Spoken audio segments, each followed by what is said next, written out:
वही के ना है गलवा नाले मुख दाता है। ए हो दयालु जगत के सुदाता, तुहरे चरनिया में सब ही गलाता। मुबारक हो शादी ये दूल्हा दुल्हन के, सुखवा सदनवा से घरवा। ए दुल्हा बाबू हे ताकि मुस्किया जब डोज बढ़ जाए दुल्हन के ना देखो मुस्किया तो दरियावत है, लेकिन तो हट देखा तो दुनिया मुस्किया जब तो डोज बढ़ जाए हमारे गीत के बोल पाए। हाय आज ही सदगुरु कृपा बार शादी ब्याह कमी ना, शादी ब्याह बहुत होता है, बहु भोज बहुत होता है, लेकिन मेरे साहब इतना संत महात्मा कौन कम तो देखिए ना खाली आपकी कृपा जगते होते हैं विशेष में वही दुल्हा दुल्हन का संत महात्मा आशीर्वाद दे आपका कृपा हो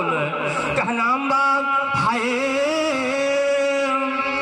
सतगुरु माता जो अरे भाई मेहर बनवा दुल्हा समन में बाटे राना भैया अलगे से खोदान देगी। हाय सतगुरु माता जो अरे भाई मेहर बनवा दुल्हा समन में बाटे और दुल्हन समन में बाटे और तो हम लोग खुशी हो ना ताली बजाया रंग भैया कहना और खुशी में गूंजा सब तरफ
परीक्षा बनना अच्छी सही बैठ दिया तो हम लोग के घरे बहु भोज होई बिटिया बेटवा कट्टे बट्टे होई और जाए तो मुँह लटका के बैठ जाई ना बात बिगड़ जाई खुशी से बैठा ये जाने हमारे बेटवा का आज बहु भोज हमारी बिटिया ऐसा जनवत तब खुशी आवत तब ताली बजत है। और देखे हो गया हिजड़ा तब हम दवाई ले देखे हैं एक दिन बता सका कौन दवाई लेती हो देखेगा सात समय दासों ना देखेगा खाली उन्हें ताली बजाओ तो कभी बीमार ना होते तो ताली बजाना भी स्वास्थ्य के लिए लाभदायक है कभी चूका मत करा और जोरदार ताली। आए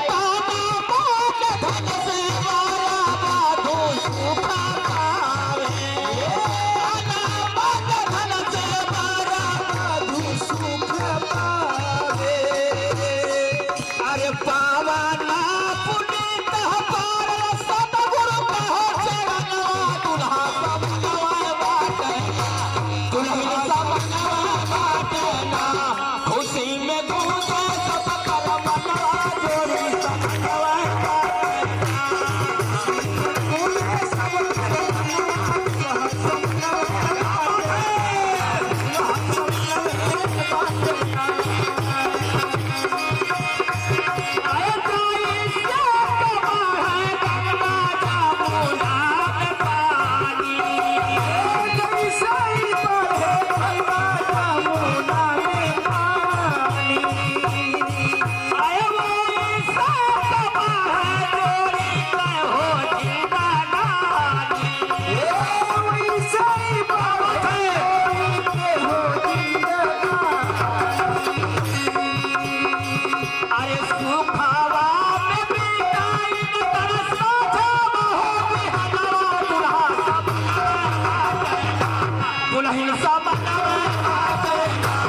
खुशी में पूजे सब कर मनवा जोड़ी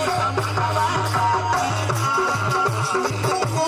सब कर मनवा सो मन में बाटे ना सो मन में बाटे ना आए सुमते सुहागिन तारा धारा में बसेरा सुमते सुहागिन तारे धारा में बसेरा आए माता या पिता का काबो भूला नाया तारावा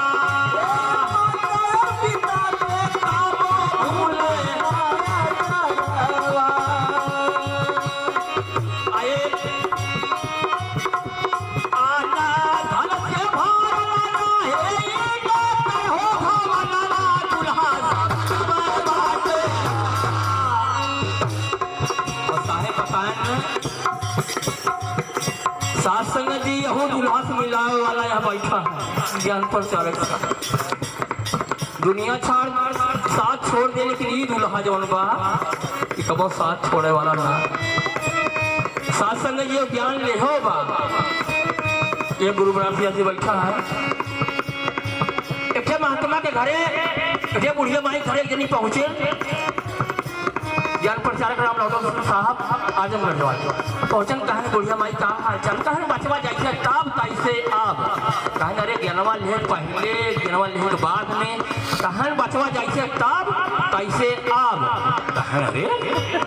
2 रुपया साबुन में कपड़ा सफा या चमका लागत है ज्ञान ले ब्रह्म ज्ञान ले बात जैसे तब तैसे कहन तो एक बात बताओ हम तो ज्ञान प्रचारक साहब ज्ञानवा दे रहे कैसे दे रहे कहन मौके इतने ज्ञानवा ही दे रहे तार धरती और ऊपर आसमान विश्वम बनर्सी भगवान कहन जा तो हर भला भाई तब तो फिर से ज्ञान ले तो ऐसा अगर केहू के ज्ञान हो तो सब जनी वो बैठ के ज्ञान ले ये आनंद हमेशा चलत रही आखिरी कड़ी में हम गीत चलाए हाय आजा युग युग जोड़ी जी आई हाय बाबा नामा जोड़ी जी आई हाय बाबा नामा युग युग जोड़ी जी आई हाय बाबा नामा वो संगत सेवा सुमिरन का दायिका भारत नामा सेवा सुमिरन का दायिका भारत नामा आए लाला चंदा खुशियों के मांगे रहो मंगलवा दुल्हा सपना दुल्हन सपना खुशी में भूले सब कर